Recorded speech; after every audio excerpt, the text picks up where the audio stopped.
دارم قبلشو یه روزنه میکنن از جنت که بوی جنت نسیم جنت دویی متوازیده میشتم برای کسایی که اهل دوزخ هستن اکشکا میکنن ای دوزخ منم دو وای و فیغان و دهشت بوی بد گرمی اومدن میگیرن اما در خود جنت وقتی که حساب و کتاب روز قیامت خلاص میشود پول سیروت اصلا ای بالای دوزخ هست همه یکی و ما منکم الا واردها کان علی ربک حتما مقضیه خداوند قرآن میگه که هر کدامت وارد میشوه وارد جهنم میشه این حکمی مقصد علاقه پروردگار حکم واجبه پروردگار حتمی میشوه این کار و میگه ثم ننجی الذین تقوا و نذر ظالمین فیها جثیا بعد از اون میگه نجات مییابن کسایی که اهل تقوا هستن یعنی ای بالای پول سیرات همه میگذرن پیغمبران میگذرن اولیاء الله میگذرن صوفیای پاک میگذرن اما صوفیان پاک رو اول به دوزخ میبرن بودن و این معنی که مدرورن شو ای بالای دوزخ میگذری هستن شخصایی که از بالای پول سیرات مثل برق جهنم میگذرن دارن یک چشم به هم زدن یک طرفت العین هستن شخصایی که از بالای پول سیرات مثل شخصی که در همه اسبی بود پس سواره قمچین میکنه میگذره انم خیلی میگذره هستن شخصایی که مقصد قدم زده استا میرون هستن آدمایی که در بالای هم قربانیاشو سوار میرون ولی بابای حاجی میگه بس کشتم در بالای بس استا میره کم با پهلوها سوخته هستن آدمایی که اما بالای پول سیرات با میگه یک تاریکستان از ظلمت های پیش نمیبینی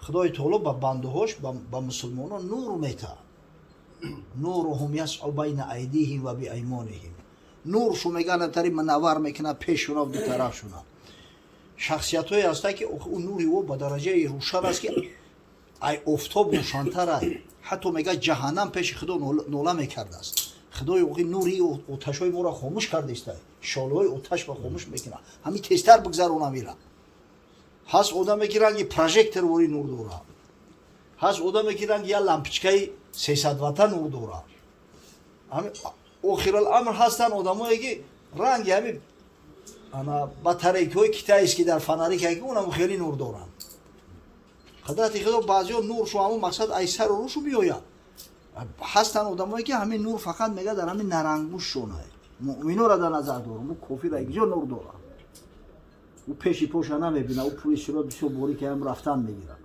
همین مؤمنو بعضی مؤمنای فاسق طبیعتی هستن که عملشو کمتره نورشون میگه فقط در همین نرنگوش شو بوده است هر وقتی که هم دویم گریون نمیشته یا گریون میشه و میمبره وقتی همین روشن شد قدمش هم میمونه با که خاموش قرار میشته همین خیلی به یک عذاب و مشقت خدا خودش دانوایی که او چند سال میگذرن در همین زمین میگه ای پایان آتش جهنم هم خیلی بلندی هست که پهلوهاشون آب میکنه روغناشو میچکن حتی داد و فیغان کرده اما کسی که اهل ایمان هست انشاءالله خیلی نجات داره از همون مسلمان ها هم کسایی که مسلمان های جغرافیایی هستن دعوای مسلمانی میکنن هیچ عمل ندارن از بالای همون پول سیرات غلطیدن میگیرن ای بالای پول سیرات با قدرت پروردگار رنگ شلگبه اون موضع ها هست که به پروپوس نمیمونند که ایو بگذاری یکم شلگبه هم همی شلگبه هم نماز های اول ای نماز میپرسند روزی محشر که جانگداز بود اولی پرسیش از نماز بود این همی این اول یحاسب به العبد من عمله الصلاح یوم القیامه بیشک اول چیزی که میگه از انسان فرد روز قیامت سوال کردن میشه همین نماز های فان صلحت فقط افلح و انجح اگر از همین امتحان نماز گذشت انشاءالله رستگار میشه او سنش سبکتر ای و این فسدت فقط خواب و خسیر اما اگر از امتحان نماز نگذشت میغلطه سر کلب مقصد پولیسی رو دیدم خیلی یک جای دهشتناک ای این همین نماز میخونیم روزه میگیریم طاعت عبادات میکنیم قیام شب برای چیه؟ برای همین نور ای که نور زیادتر شود یقولون ربنا اتمم لنا نورنا مردای صالح میگه دویم دعا میکنن خدایا همین نورمون کامل کن که در اون ظلمت تاریکی پیشمون روشن شود بدونیم که در وجود پامون میمونیم. خب مؤمنایی که میغلطن از بالای پل صراط در جهنم میغلطن، اینا را وابسته به همون جنایات و گناهی که در دنیا دارن سروکای مختلف دارن، حق پشت حق، حق پشت حق، هر حقش از 50 تا 80 سال مقصد فاصله دارن. اما حتما روزی می شود که تمام مسلمان ها کسی که ایمان داره نجات می یابد، از دوزخ جهنم نجات می یابد و انشاءالله وارد جنت می شود. این حتمیه انشاءالله کسی که اهل ایمان باشد. حضرت صلی الله علیه و سلم میگه اذا دخل اهل الجنة الجنة و اهل النار النار یقول الله تبارک و تعالی اخرجوا من کان فی قلبه مثقال ذره من الایمان. وقتی که اهل جنت داخل جنت میشوند، اهل دوزخ داخل دوزخ میشوند، همون خوبه ای بچه چرا بکشتی؟ خداوند ندا میکنه اخرجوا من کان فی قلبه مثقال ذره من الایمان. در بعضی روایات من خردل هم اومده است. از دوزخ خارج کنه کسی را در قلبش یک مقداری ذره اگر از ایمان باشه، ذره از ایمان داشته باشه خارج کنه و میگه فیخرجون خارج میکنن. یلقون فی نهر الحیاه یا الحیات، یک آب است میگه آب حیاتش میگن، در درون همون می اندازن شو یا در این مدت با درجه سوختگی انگیز که او را شناخته نمیشه. ایسر اینا میگه می مقصد که انا میشکوفن فینبتون کما ینبت النبات، اینا میچ خیلی که رستنی میشکوفه در راه سیل راه را ببینه سیل و را میشو و میرو و بعد چنده همین علفک رنگی رهدوک گوری هم تمه بروی کنم خیر. بعد داخل جنت شو میکنن یسمون الجهنمیین، نه که اون جنتی که پیشتر اومدگن یورا میگن اینا همون جهنمیان، همون هستن که با رحمت پروردگار و شفاعت رسول الله صلی الله علیه و سلم خارج کرده شدگی. اما الحمدلله اهل ایمان خیلی یک فضیلت بزرگ دارن که آخر الامر نجات مییابند. اینمیه که خدای تعالی ما و شما را اهل ایمان کرده است، از پدر و مادر مسلمان تولد شدگیم، بسیار نعمتی بزرگه. با خدا قسم همه عمر اگر شکرگزاری کنیم ای هزار یک شکر خدا را انجام بدن نمیتونه. برای که همین ایمان به نهایت مهمه، چون که ایمان برده باشی زنده ای، چون که با ایمان روی پاینده ای. یک روز نه یک روز انشاءالله سبب نجاتت میشه. در حدیث اومده است، حدیث هم بخاری و مسلم روایت کرده گیان از حضرت ابوذر غفاری صحابی پیغمبر میگه آتیت رسول الله صلی الله علیه و سلم و علیه ثوب ابیض و هو نائم. نزد پیغمبر خدا صلی الله علیه و سلم اومده میگه در بدنش میگه لباسی سفید خوابه، حضرت خواب است، شاید خوب قیلوله بود. ثم آتیته فقط استیقظ، وقتی بعدی چند میگه اومدم الکی بیدار شده بود. وقتی دیده که میگه گفت ما من عبد قال لا اله الا الله ثم مات علی ذلك الا دخل الجنه. هر بنده ای که لا اله الا الله میگه، اهل لا اله الا الله های، باور داره به یگانگی خدا، باور داره به ملائکه های خدا، به کتاب های خدا، به پیغمبرای خدا، به روز قیامت روزی میشود که داخل جنت میشود، این جنت میرود.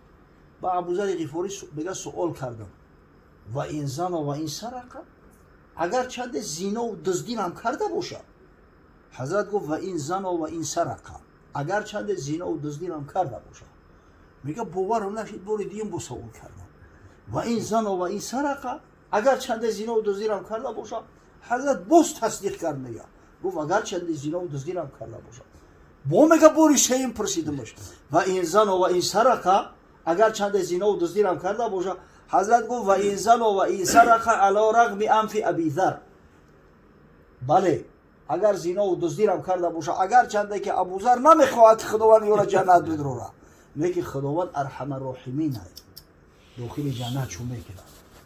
انا حضرت ابوذر غفاری به خاطر چی بود؟ زنا گناه کبیره است، دزدی گناه کبیره ای. او این را حضرت خداوند میگه لا تقربوا زنا، با زنا نزدیک نشوه. ولی زنا کردن اصل بسته، با زناکار رفیقی نکنه، همنشینی نکنه، از دوایی زنا اونم ای گپ دادن دخترای بیگانه و همین حتی پرهیز کنه، همه همین دوایی زنا میشه. پیغمبر صلی الله علیه و سلم میگه اگر زنا رو هم کنه مؤمن کی باشه یه روز داخل جنت میشه. تعجبش ای دزدی ای که او خدای بزرگ میگه با همون مهربانیش میگه و سارق و سارقت و فقطه و ایدیهما، همین دزد قپیده خوب مرد باشه و خوب بزن دست شب بره. این چه خیلی داخل جنت میشوند. تعجبش حضرت عیسی بیامیه اگه داخل جنت از خاطر ایمانشون میشوند. فسق آلوده شده و بگردیم طاقت یک کسری کرنوی روسه نداره. واه جانم برو اومد یا جا که بدنت میسوزه جانکت میبروید 2 ماه 3 ماه را تبابت میکنی.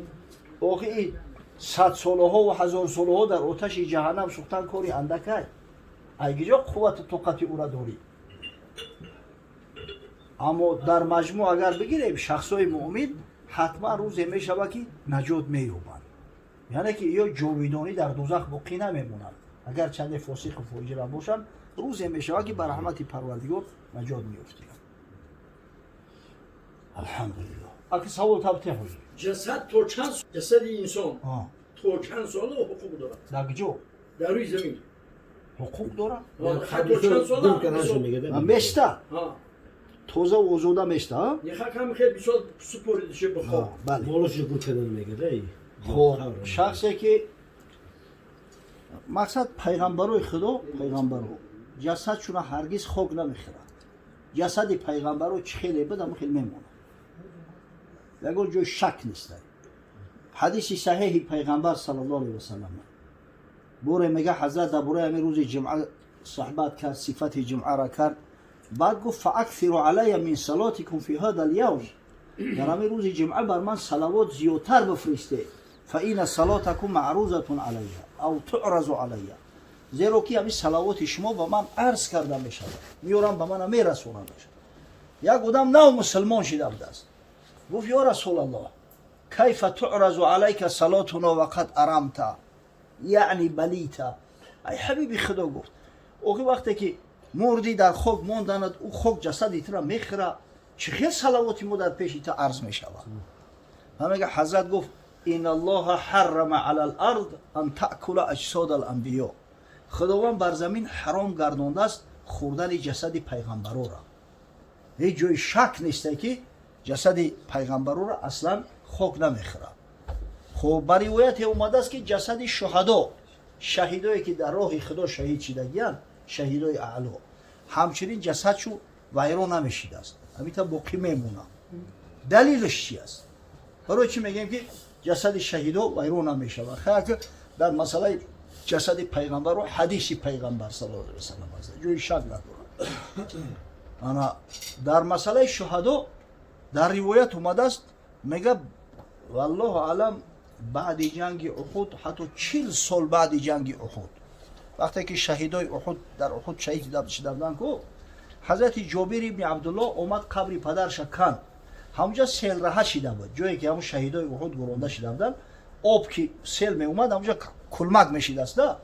حضرت اومد قبر پدرش از بس که در خوابش در اومده بود اومد قبر پدرش کند، 2 کس در یک قبر گرانده شده بودند. پدر حضرت جابر ابن عبدالله را انا عبدالله ابن حرام میگن، از اون مردم انصار است. در پهلوش انا یک شخص دیگه به نام مالک ابن سینان رضی الله تعالی عنه هر دوشا بر ببر خواب کرده گیرد. میگه یگان جای جسد دیگر نشید است، همین فقط موی سر در استر شده گیرد قدرت خدا و نخونا دویدیان دیگه جسد دیگر نشید است. مالک ابن سینان در همین ناحیه سینش زخمی شده بود است، دستش هم تمام داد دیان، دست در همون جایی که جراحت هایی کرد دستش هم جامون داد حضرت همین خیلی گذشته بود است. بای حضرت جابر میگه که خواستم که دستش بگیرم با قدش راست کنم، همین تا میگه دست برداشتم همون موضعی که جراحت داشت همونجا خونی تازه بود اومد. این خبری صحابی بزرگی پیغمبر صلی الله علیه و سلم. انا یک روایت اومده است میگه وقتی خبیب ابن عدی را در دار کشیدن خبیب ابن عدی یکی از حافظای قرآن است.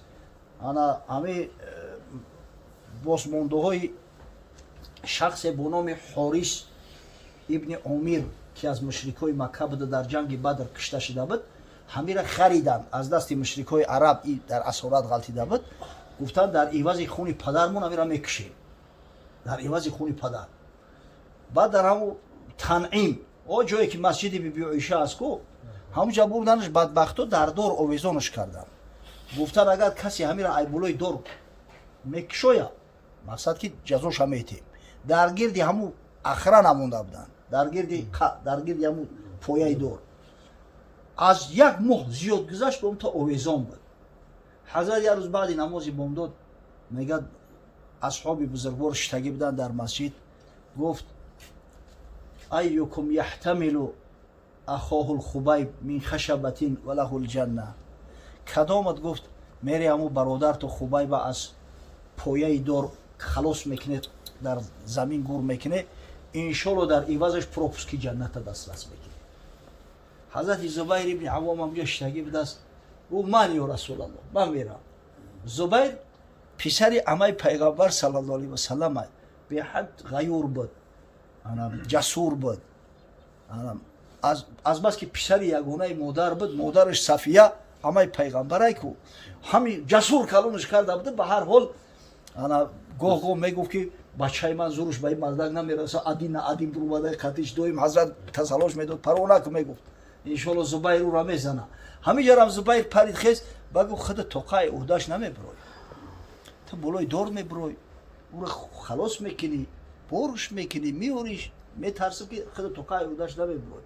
بگو یا رسول الله همین دوست و مقداد همینجا شتگه مقداد ابن اسود انشالله این نمیگه این قطعی میره.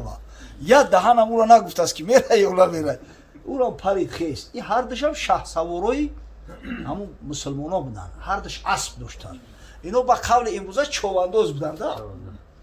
ولی در همون جنگ بدر مسلمان ها همگی ده سواره داشتن، ده اسب. یک تاش زبیر ابن عوامه، یک تاش همین مقداد ابن اسود.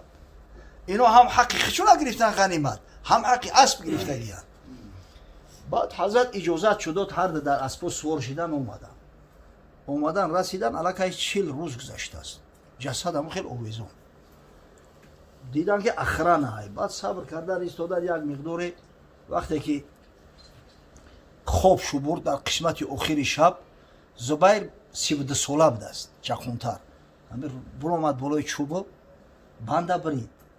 این حضرت مقداد میگه در بالای هم اسب زبیر گرفت، همین با شکم خوابانی داشت. آبی بدنش حالی پریدگی نیست، اعضای بدن یگان جاش تغییر خوردگی نیست. 40 روز در هم آفتاب قراق حجاز در مکه امتا آویزان. این شهید علا بوده. بعد میگه در اسب بر کردن حرکت کردن. سحر یا خیستن که نیست، مرده نیست. ایقفا پای گرفته اومدن در یک موضع دیرو شو کردن. بعد زبیر گفت که اسب را مگر هم سور شیم قطعی یا جنگ کنیم که یا شمارش زیاده ایتا پیاده زور مونه میرسه. برای همین مرده همون جسد خبیب ابن عدی رضی الله تعالی عنه را میگه همین اسب گرفته در زمین اک میمونش میره و جنگ میکنه و با میا صاحبش میکنه. همین زمین در ماند که قدرت پروردگار زمین فرو کشیده شد. او زمین مکه را دیدگی بخیر. اونجا قمم نیست که بوی تای قمشی. او زمین سنگای با درجه سختی کاری خدا او همون اکسکواتورای مخصوص میبرن از زنوزن بعد همین سنگای پراکش سوراخ میکنن. قدرت خدا میگه در زمین رفت. اگه جای اونجا مساحله کاری و کوکو نبود، اسب سوار شد برو اومد میگه با مقابل شو که ما را میشناسه، من زبیرم، زبیر ابن عوام، این رفیق من مقداده. هر درم میگو که چوبانداز و تیرزن و پهلوان بدیا. گو که تومو را میقفه که تو آخران تیردان ما میزنم، انشالله به هر تیرم یک تتا با اسفل سفلین میفرستم. بعدا شمشیر را میگیریم تا شکستن شمشیر در سر روتون میشپم. اینم که خلاص شد، بعد میگه با دندان و چنگالام خطی تو جنگ میکنم، گلوی چند تا احترام میکنم پیشوی که بکشینم. برای همین جانتونه غم نتیم بهترش بگرده بره. چی در جانی خطو جور میکنه؟ اون مردکورم دیگه در دلشو ترس غلطید، گفتن برای هم مورده چی در کره جانمونه در خطر انداختن. میگه گشتن.